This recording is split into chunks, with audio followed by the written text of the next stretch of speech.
It's been a while. It's been a real while, and what fascinating and interesting times we live in. Um, there's a lot going on at the moment, and I just thought I'd just sort of throw in my ideas about what's happening, because it's important to be aware, obviously. But see, what you have to do is you have to observe and not absorb, because if you absorb, you start getting too emotional about it. And I'm not saying you shouldn't ever be emotional. There are things going on that you should be angry about. You should, but you should use that anger and negative or quote unquote negative emotion. They're not really negative, but you should use that emotion to drive you forward and do something.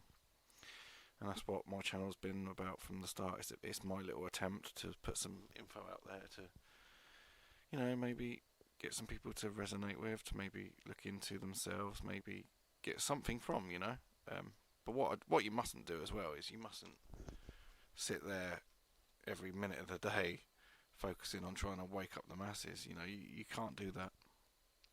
You have your own life to live as well. And yeah, it's lovely that when people wake up, it's lovely when people become aware. But ultimately, you've got it comes from yourself first. You have to sort yourself out first. And if you're awake, like, that's brilliant. Obviously, try and put things out there, but don't get emotional about it. Because that's where I was before, and it wasn't good for my mental health, that's for sure, and my sense of well-being. But yeah, it's just, wow, what an interesting time to be alive. I'm honoured to be alive at this time, to be honest, because I know I came here to change it, and I say that with no ego or anything. And I think a lot of people that are actually incarnate at the moment did come here to change it, to be the ones to shake this old paradigm down and birth a new civilization, because that's actually what's happening.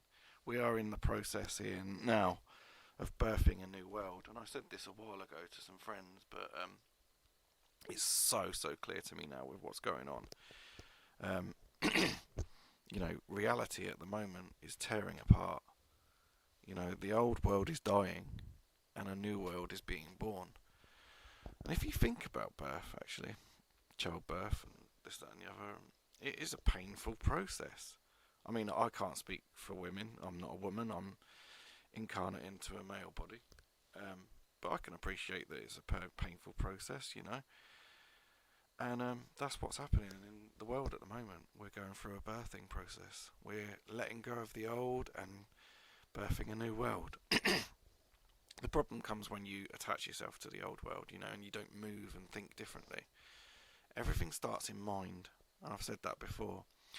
And a lot of the problem I have at the moment actually is with the so-called awake people, because there's so many doom monkeys out there who keep talking about mandatory vaccines, this, that, and the other. And I'm not saying you shouldn't be a little bit concerned, but these people that go on and on and on and on about it and focus on all this fear, they're falling into the same trap as the asleep people who sit in front of the mainstream media.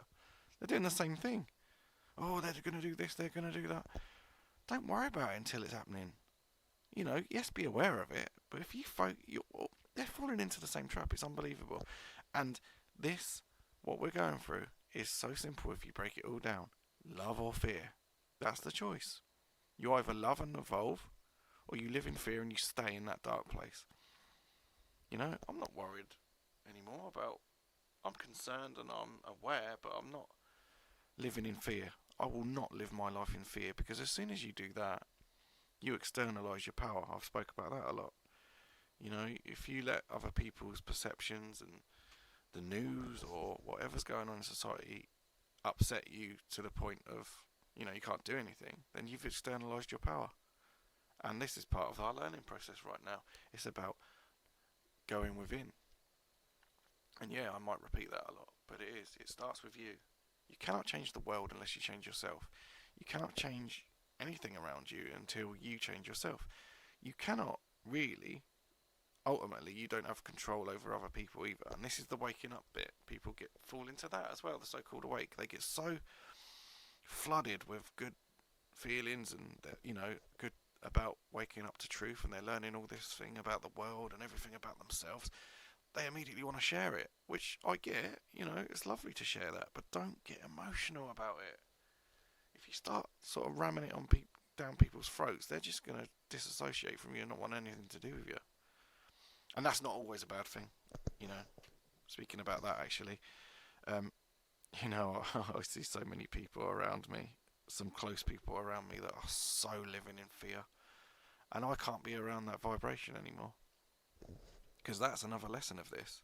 We have to learn who who brings things to our life, who brings knowledge, who brings wisdom, who brings understanding without judgment, who brings joy, laughter, you know. And on the other side of that, who brings depression, who wears you down, who stresses you out, who makes you angry. They are the people you need to disassociate from and don't have anything to do with again. And that's what's happening. Society and the world is splitting in two. Those that are still clung to the old ideas of fear, and those that are moving with love and evolving. And I know what camp I'm in. Society is very, very divided right now because the old world is dying and the new world is being born. And we are in the throes of a massive birthing experience. Don't get emotional about it. Don't get upset about it. These are fascinating times to be alive. Step away from doom and fear. There's so many of them. I see them all the time on Facebook and just so many fear posts. Sometimes I just think, oh, I can't do it. And it's good to step away from social media actually, because not only have you got the mainstream fear, you've got the doom monkeys, I call them, the so-called awake, who still haven't understood the basic concept of letting go of fear. It's mad. It's a mad time to be alive. And what I do at the moment is I go to work, I do my job, I do the best I can for people when they need my energy and assistance, and then when I come home, I disconnect from the world. I've made my home basically my shrine, my palace, my fortress of solitude, like Superman had. You got to have that place, and ultimately, I know I joke about it, but ultimately that place has to come within you. Yes, you can get it in the woods, you can get it in, and I advise all those things. Your house should be your peaceful place where you can just unwind and, listen to some music and sing and dance and laugh and be happy. There's enough negativity going on at the moment. We need to raise this vibration. So yeah, you can get that from nature, but ultimately you have to learn that it comes from within. And no matter where you are and what you're going through, you have to learn to take your power back at all times and not let other people bring you down. Big lesson, big lesson. And if you can master it, that's true self-mastery, being in complete control of your own house. Which I mean, when I say your own house, I mean your body, your soul, your temple. Step away from doom and fear. Stop externalizing power. Interesting times we're living in. And there's been a lot going on astrologically as well this year. We've had those comets, we've had all sorts of things going on. We've had planets being able to be seen with the naked eye, and what's happening really, really interesting. I mean, I'm not well versed in astrology. That's definitely one of my weakest occult aspects. But I know that on the 21st, we've got this conjunction of two planets, and that's interesting to me. I'm aware of it. I'm not well versed in it. There's some people. I've got some people on my Facebook that are much more into it than me, but interesting, because the cycles of the planets do affect human consciousness. That's absolutely true, and I am aware of that. And the 21st is also the solstice, so we've got that happening, and this conjunction, like that speaks volumes to me. Something really, really big is happening.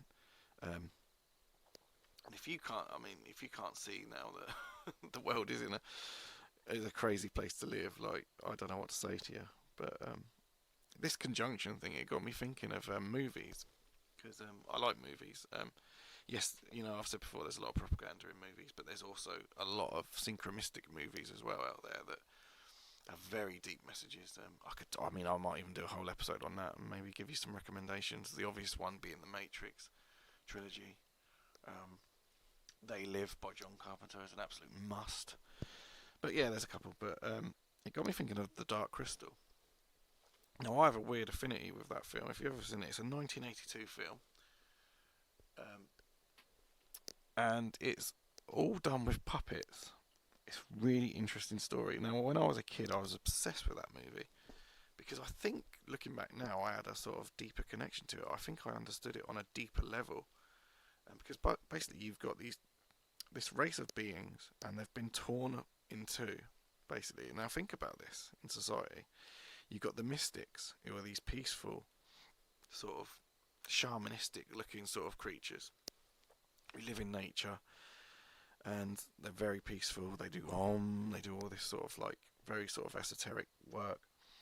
And then you've got the Skeksis, which are like the dark side of them, which are very much like they eat really disgustingly, and they have slaves, and they drain essence out of people so they can live longer. Now think about that. I'm not going to say anything, but think about that. And it's a very powerful movie. Deeply, deeply affected me as a child. I used to be obsessed by it. And what happens is, and the reason it got me thinking about this is there's a conjunction in the film. It's called The Great Conjunction. And when I was thinking about this 21st of December, that's what I kept thinking about. I kept thinking about the Dark Crystal and this conjunction. And basically what happens in the conjunction is the Dark Crystal, which has been damaged, needs to be put back together with a shard. And Jen, who's a character, he's a Gelfling. He has to travel there and put the shard back in the crystal. At the same time that this conjunction's happening, the planets are aligning, Powerful stuff. And when he does this, these beings are all in the same sort of this crystal sort of chamber, and they all become one again. Their dark side and their light side become one. And I just think that's so powerful. Powerful, powerful stuff. And that movie really affected me as a child. It was, interestingly enough, I was born in 1982 as well, and that's the year that the movie came out, so there's another little connection there. But yeah, what's this conjunction about on the 21st? But you think, have it in your awareness, have it in your thoughts. Don't get obsessed about it. Go on, live your life, and step out of fear and do all those things that I say about. But yeah, the conjunction, very interesting. There's just a few of my thoughts, okay? I've got the, more consciousness rising ones to do, but been busy with other things. But yeah, I hope this video sort of resonates with you. And yeah, if you haven't seen it, watch The Dark Crystal. Interesting film. Amazing craft as well. The work that they went into that film with the puppets and the absolutely visually stunning movie. So yeah. Alright guys, see you in the next one.